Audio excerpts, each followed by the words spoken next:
কোথায়? হ্যাঁ বাবা আসছে। বাকিরা আসার আগে একটা দরকারি কথা আমি সেরে নিতে চাই। আজ সারাদিন যা ঘটলো, মানে ওই দুর্গামণিকে এই বাড়ি থেকে সরানোর ব্যাপারে শুধুমাত্র বাচ্চু যে একা এটার পেছনে নেই সেটা আমি খুব ভালো করে বুঝেছি। আর কে কে আছে সেটাও আমি খুব ভালো করেই বুঝেছি।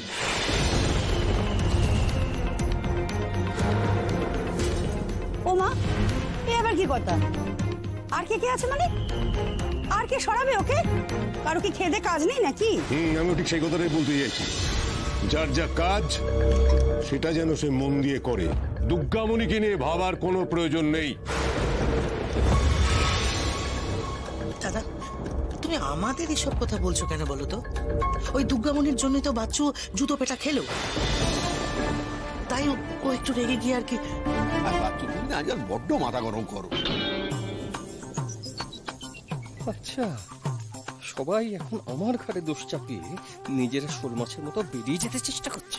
জগবন্ধু, এতদিন তো তুমি আমার সাথে ল্যাংবোটের মতো সেটে আছো, তাহলে এটা বুঝতে পারো না যে আমি ঘাসে মুখ দিয়ে রাজনীতি করি না? আমি মানুষ চিনি, আমাকে মানুষ চিনতে হয়। হ্যাঁ, এটা ঠিক যে আমি ওই দুর্গামণির মতো সবার মন পড়তে পারি না, কিন্তু লোকের চোখ মুখ থেকে এটা পরিষ্কার বুঝতে পারি কে কি চাইছে।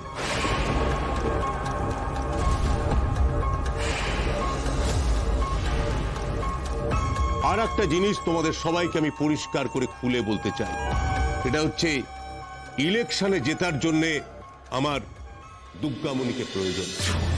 সুতরাং দুর্গামণি এখন থেকে এই বাড়িতে থাকবে এবং ওর যা খুশি ও তাই করবে, বাড়ির মেয়ের মতো থাকবে।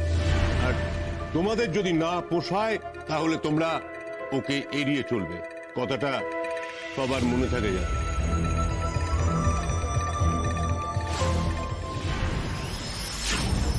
এড়িয়ে চলো কি বাঁচতে পারবো? আবার কিছু একটা নিয়ে ফাঁসিয়ে দেবে। ও এই বাড়িতে থাকা মানেই আমাদের ভয়ে ভয়ে থাকা। না জানি আবার কখন কি ঘটায়।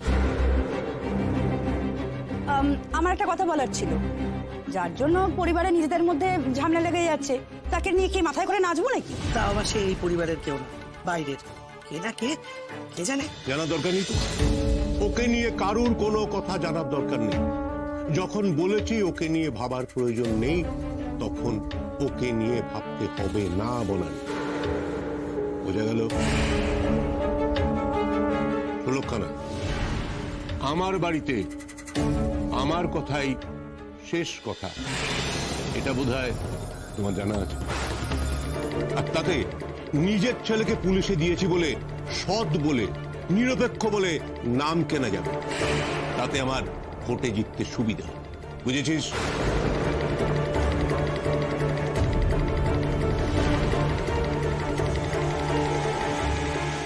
বড় বৌদি, আমাকেও খেতে দিয়ে দাও। হ্যাঁ হ্যাঁ, বসে পড়,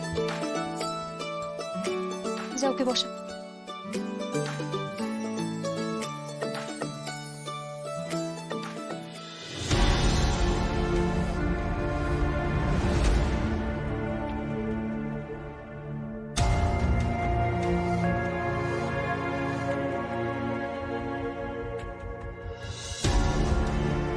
বাকিরা কোথায় বড় বৌদি? ছোটদা, ছোট বৌদি? ওই তো ছোট বৌদি এসে গেছে। বলি তোমার ব্যাপারটা কি ছোট বৌমা? বলি তুমি পেয়েছোটা কি গো? শ্বশুর মশাই খেতে বসেছেন আর তোমার টিকিটা দেখা যাচ্ছে না। বাড়ির নিয়ম কানুন কি সব ভুলে যাচ্ছ নাকি? মা, আমি দুর্গামণির খাবারটুকু ব্যবস্থা করেই আসছিলাম। ও দিদি, আমাকে একটু সাহায্য করে দিও না। এই কি বলছো কি তুমি? তার জন্য ওর এখানে আসার কি দরকার? ও তো আর আমাদের সাথে বসে টেবিলে খাবে না। যাও না, রান্নাঘরে কোনায় কোনো একটা জায়গা করে দাও, ওখানে বসে খেয়ে নেবে।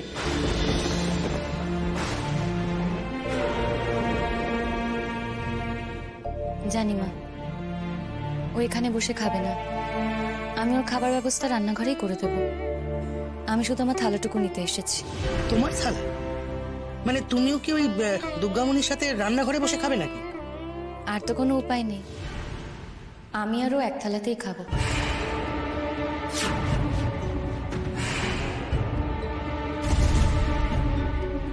তাই না দুর্গামণি?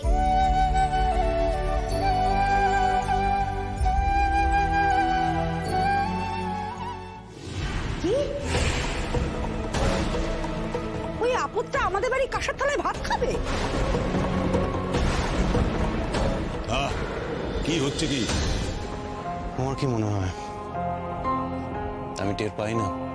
সে তখন থেকে তুমি ঘর বার করছো, গুড়গুড় করছো।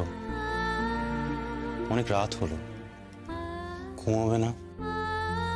ওইটুকু একটা বাচ্চা মেয়ে একা ঠাকুর দালানে ঘুমোচ্ছে। ও তো ভয়ও পেতে পারে, মশা কামড়াতে পারে, বৃষ্টি আসতে পারে। কোন প্রাণে ওকে একা একা ওইভাবে ফেলে আমি ঘুমোই বলো তো? যে প্রাণে আমি ঘুমোচ্ছি, যে প্রাণে বাড়ির সবাই ঘুমোচ্ছে, বাকিরা তো কেউ কিছু এরকম ভাবছে না। তুমি এত ভাবছো কেন গায়ত্রী?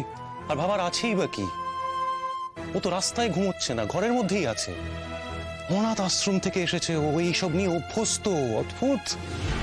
ও নিশ্চিন্তে ঘুমোচ্ছে, আর তাকে পাহারা দেওয়ার জন্য তুমি রাত জাগছ।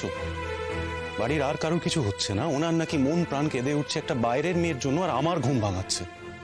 ঠিক আছে, তুমি ঘুমাও, নিশ্চিন্তে ঘুমাও। দেখো, আমি যদি এখন এখানে শুই আমার তো ঘুম আসবে না, আমি ঘুমোতে পারবো না। এপাশ ওপাশ করবো, তোমার আবার ঘুম ভেঙে যাবে, সেটা আরো বিরক্তিকর। আমি চলে যাচ্ছি, তুমি ঘুমাও। তুমি যা ইচ্ছে করো।